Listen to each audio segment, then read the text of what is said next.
Bora falar dos resultados do primeiro TRI de 2025 do Banco Itaú. Quando você pensa que o banco não pode mais crescer, ele vem e surpreende. Recorde de lucros trimestrais. Será que ela ainda está cara ou barata? Vou falar sobre isso no vídeo e também sobre os dividendos. Olá pessoal, meu nome é Rafael, falo do canal Ponto de Investimento, sempre sem enrolação, bora lá. Vídeo puramente educacional e informativo, não recomendação de compra.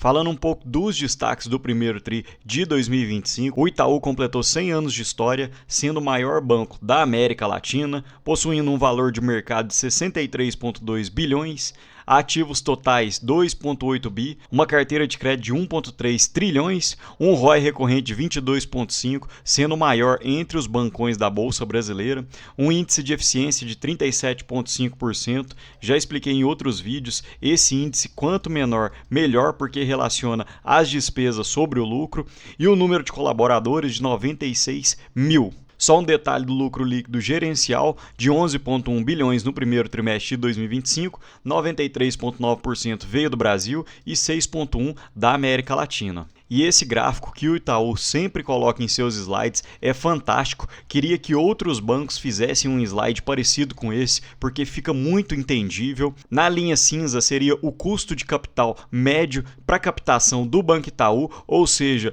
o valor médio de juros que eles pagam para poder captar dinheiro. E na linha laranja o ROI, que seria o retorno sobre o patrimônio líquido, quanto que o Itaú consegue gerar de valor com o seu patrimônio líquido. Então, falando em números, em bilhões, em 2024, o Itaú lucrou 41,4 bilhões, que foi o resultado recorrente, uma criação de valor de 16,6 bilhões e um custo de capital de 24,8 bilhões. Então o Itaú tem um custo de captação, porém está sempre conseguindo gerar valor para o acionista, consegue emprestar a um valor maior do que ele paga de juros. E perceba, o ROI aumentou de 21,9 para 22,5, olhando o primeiro TRI de 2024 versus o primeiro TRI de 2025, porém, principalmente com o aumento da taxa Selic, o custo de captação subiu de 13,8 para 14,8. É realmente fantástico a criação de valor do Banco Itaú. Falando um pouco dos indicadores financeiros, a margem NII, que seria a margem financeira com clientes, olhando o primeiro TRI de 2024, cresceu em 13,9%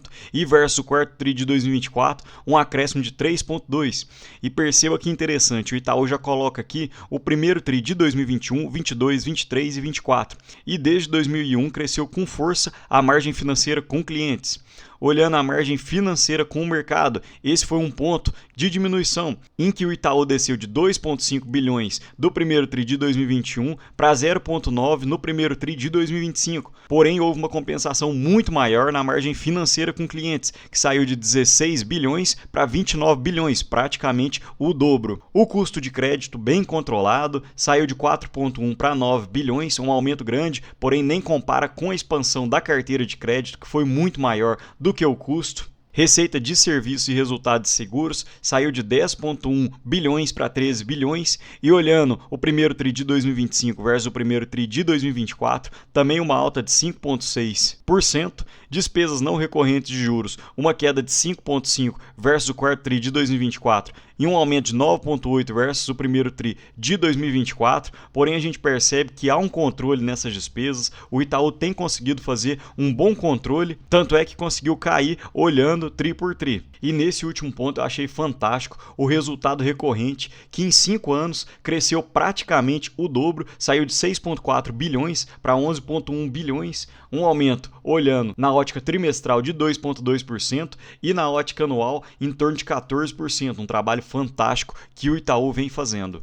Perceba o crescimento também na carteira de crédito. Em 2021 estava em 906 bilhões, hoje encontra-se em 1,38 trilhões, um acréscimo de 1,7% versus o terceiro TRI de 2024 e um aumento de 13% versus o primeiro TRI de 2024. A taxa de inadimplência conseguiu descer, melhorar mais ainda em 0,1 pontos percentuais e hoje encontra-se em 1,9. A inadimplência do Itaú com mais de 90 dias hoje encontra-se bem controlada e 1,4 trilhão em financiamento. E aqui a gente pode dar uma olhada no guidance, que seriam as projeções da empresa para 2025, uma expansão da carteira de crédito entre 4,5% e 8,5%, margem financeira de 7,5% a 11,5%, margem financeira com o mercado entre 1 e 3 bilhões, o custo de crédito entre 34 e 38 bilhões, a receita de prestação de serviços crescendo entre 4 e 7%, despesas controladas entre 5 e 8,5% e uma alíquota de imposto entre 27% e 29%.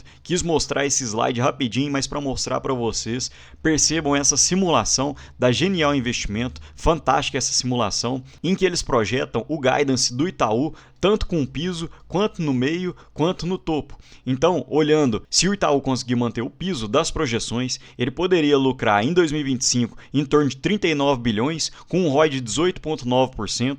Se ficar na média, o Itaú lucraria em torno de 45 bilhões, com um ROI de 21,6%, e no topo, 50 bilhões, com um ROI de 24,4%.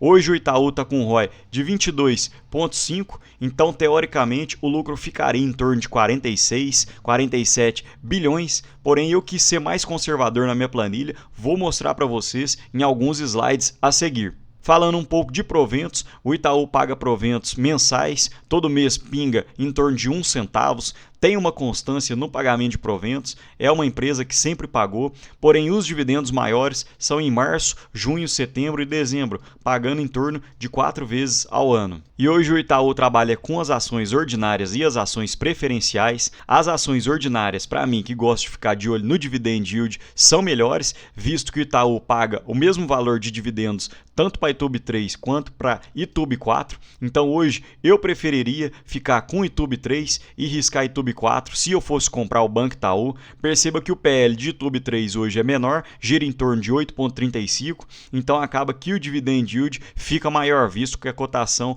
tem essa diferenciação em torno de 10%.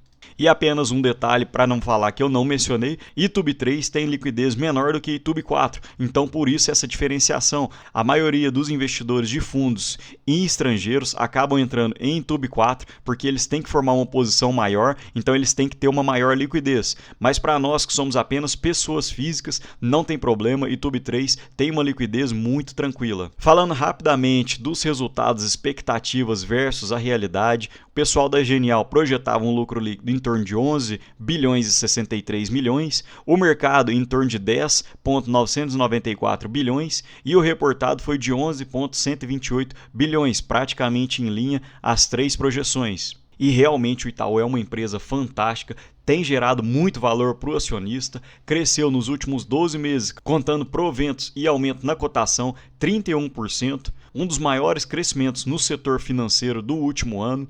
E se você tivesse aportado no Itaú nos últimos 10 anos, em torno de 2015, hoje você teria uma rentabilidade de 591% e já descontando a inflação, uma rentabilidade impressionante de 306%. Falando um pouco da minha planilha pessoal, conforme havia falado, hoje eu prefiro Itube 3 principalmente por causa dos dividendos. O banco negocia com um PL de 7,64. Na minha planilha quis ser um pouco mais conservador do que a projeção do mercado, que gira em torno de 45 bilhões. Quis colocar 44 para ser um pouquinho mais conservador. Teria um PL de 7,19 e a média dos últimos 10 anos foi de 8,43. Então ainda há um espaço de crescimento olhando por esse indicador em torno de 15%. E com um payout projetado de 65%, o Itaú poderia pagar ainda em torno de 9%. O Itaú tem um payout que está girando entre 65% e 55%, então acredito que o dividendo deva ficar entre 8% e 9%. E por sinal, o mercado gostou bastante dessa cotação do Itaú, saiu do início da semana passada dos 30,6, 30,7 e subiu para 33,6 mais ou menos na cotação após o resultado do primeiro TRI de 2024, mas realmente não tenho o que desaprovar, o Banco Itaú está fazendo um trabalho fantástico e hoje eu ainda acredito que esteja barato, mas na minha alocação já estou com 3 bancos na minha carteira, estou até pensando em retirar um deles, porque eu acho que fica uma grande concentração em um único setor. Por esse motivo, não faço investimento no Banco Itaú, mas entendo perfeitamente quem está comprando, porque realmente é um banco que gerou muito valor aos seus acionistas nos últimos anos. Mas me conta aqui, pessoal, vocês têm essa ação em carteira? Se tem, estão comprando, estão mantendo, o que vocês pretendem fazer nos próximos dias? No mais, gostaria de deixar um ótimo dia para vocês e um abraço.